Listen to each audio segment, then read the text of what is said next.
Prepárate para un espacio de grandes enseñanzas, su amor, sus instrucciones y cuidado, en un tiempo dedicado especialmente para ti. Bienvenidos a su programa, La Biblia Dice Presenta, el espacio que te permitirá conocer el propósito de Dios para tu vida. El capítulo 53 de Isaías es conocido como el Evangelio del Antiguo Testamento. Y no hay profecía más clara y directa acerca del Mesías que la que tenemos en el capítulo 53 de Isaías. En cierta ocasión, un etíope eunuco, funcionario de Candace, reina de los etíopes, estaba volviendo a su tierra luego de un viaje que había hecho a Jerusalén, y mientras viajaba sentado en su carro aprovechaba el tiempo para leer al profeta Isaías. El pasaje que leía era justamente Isaías capítulo 53. En eso se le acerca Felipe, le hizo una pregunta muy importante. Le dice, ¿entiendes lo que lees? Y el etíope respondió descorazonado, ¿y cómo podré si alguno no me enseñare? Luego rogó a Felipe que suba al carro y se siente con él para que le explique este capítulo de Isaías. La gran duda que tenía el etíope era acerca de quién estaba hablando el capítulo 53 de Isaías. Y Felipe entonces explicó al etíope que el capítulo 53 de ese libro hablaba sobre Jesús el Cristo, el Mesías de Israel. Hechos 8:35 dice, entonces Felipe, abriendo la boca y comenzando desde esta escritura, le anunció el Evangelio de Jesús. Queda claro entonces que en Isaías 53 se habla en forma profética de Jesús, el Mesías o el Cristo. Así que antes de proseguir es necesario mencionar que los últimos versículos del capítulo 52 de Isaías, los versículos 13 al 15, constituyen como la introducción al capítulo 53. Allí encontramos la presentación, los sufrimientos y la gloria del siervo de Jehová. Así que vamos a lo primero, la presentación del siervo de Jehová. Isaías 53:12 dice, «He aquí mi siervo será prosperado, será engrandecido y exaltado, y será puesto muy en alto». Estas son palabras de Jehová, Dios del Padre. Está presentando a su Hijo unigénito, pero fíjate cómo lo presenta. «He aquí mi siervo». Jesús es el siervo de Jehová. Nota lo que dice Filipenses capítulo 2, versículo 7, cuando habla de Jesús. Dice, sino que se despojó a sí mismo tomando forma de siervo, hecho semejante a los hombres. El mismo Jesús hablando sobre sí mismo dijo lo siguiente en Juan 6:38, porque he descendido del cielo no para hacer mi voluntad, sino la voluntad del que me envió. Por esto Jesús es el perfecto siervo de Jehová. Después de que Jesús cumplió al 100% con la voluntad de su Padre, Jesús fue exaltado a lo sumo. Isaías usa 4 expresiones acá para establecer este hecho. Será prosperado, será engrandecido, será exaltado y será puesto muy en alto. Y así es, mi amigo oyente. Como siervo, Jesús fue humillado hasta lo sumo, pero después de cumplir con la voluntad de su Padre, Jesús fue exaltado hasta lo sumo. La exaltación siempre está precedida de la humillación. No se puede ascender a la cima de la exaltación sin atravesar primero por el profundo valle de la humillación.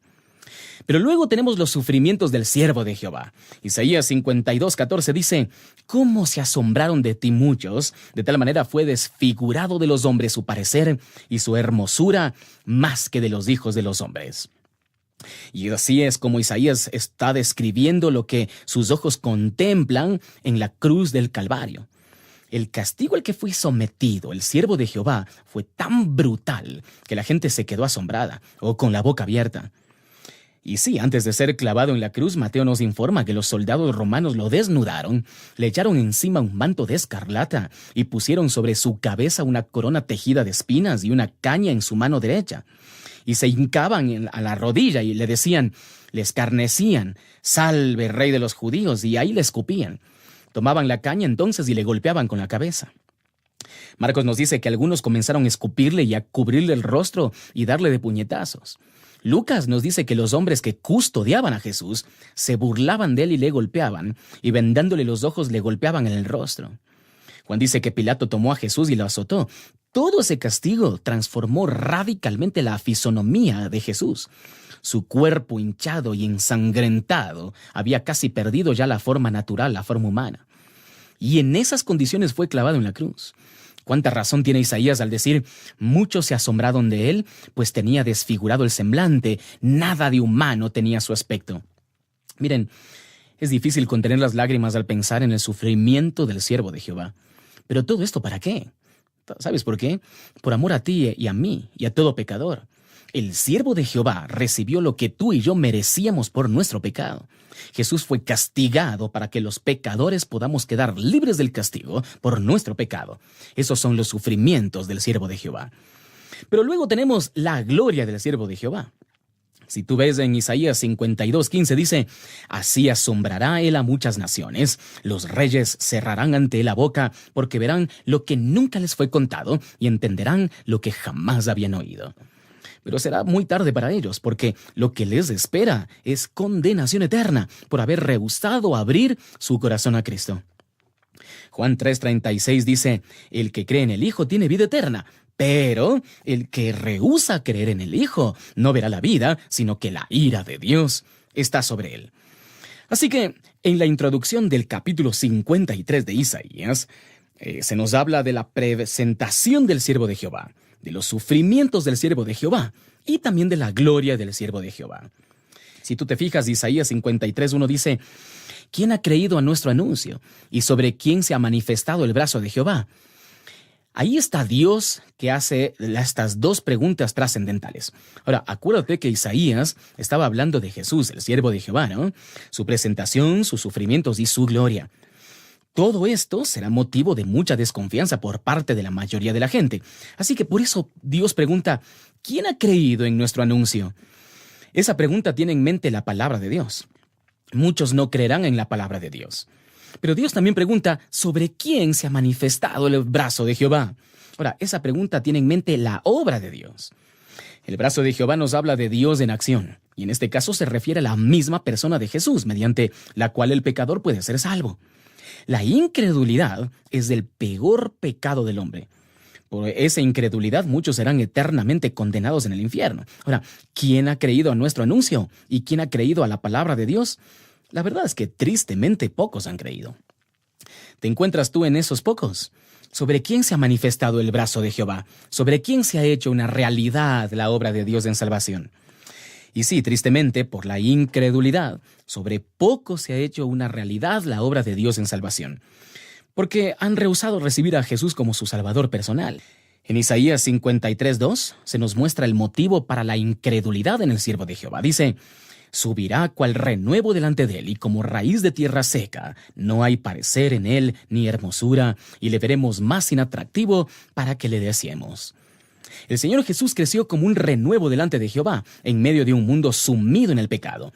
Israel es esa tierra seca de donde brotó el Señor Jesucristo. Físicamente no había en Jesús ningún atractivo, nada que impresione los sentidos de la gente. La gente lo mirará, pero no se hará una buena opinión de su presencia física. Todo esto nos habla de la humildad que rodeó a Jesús durante toda su vida. Él es el orgullo del cielo, el compañero de la creación, el sustentador del universo, el príncipe de paz. Pero acá llegó a ser un bebé y su cuna fue un pesebre, su compañía la noche, sus amigos los pastores. Llegó a ser un hombre y su escuela la soledad, su hogar los caminos, sus amigos pescadores. Luego llegó a ser sacerdote y su altar era una cruz, su ofrenda su propio cuerpo, sus amigos solo una madre y un discípulo, un centurión y un moribundo. Y desde un punto de vista estrictamente material, Jesús no encaja dentro de lo que el mundo espera de una persona importante, ¿cierto? Por eso fue rechazado por la nación de Israel y finalmente fue llevado a la cruz del Calvario, pero siempre ha habido unos pocos que ven más allá. Y Pedro se encuentra entre ellos. Cuando tuvo su oportunidad, dijo, tú eres el Cristo, el Hijo de Dios viviente. ¿Cuál es tu reacción ante Jesús, mi amigo oyente? ¿Lo rechazas como la mayoría o harás de él tu Salvador? Tu respuesta a esta pregunta hará la diferencia entre la vida y la muerte, entre el cielo y el infierno. Así que no esperes más. Hoy mismo abre tu corazón y recibe a Cristo como tu Salvador personal. Gracias por escuchar La Biblia Dice Presenta. Te invitamos a unirte a nosotros en nuestros próximos programas, donde tendremos nuevas enseñanzas basadas en la palabra de Dios. Además, te invito a que recibas nuestros temas y diariamente estudios de tu interés. Para ello, descarga nuestra app Vamos Juntos y selecciona La Biblia Dice como tu primera opción. Nuestra app está disponible en Google Play y App Store. Recuerda que este ministerio permanece al aire gracias a sus oraciones y donativos. Gracias por su gentil sintonía.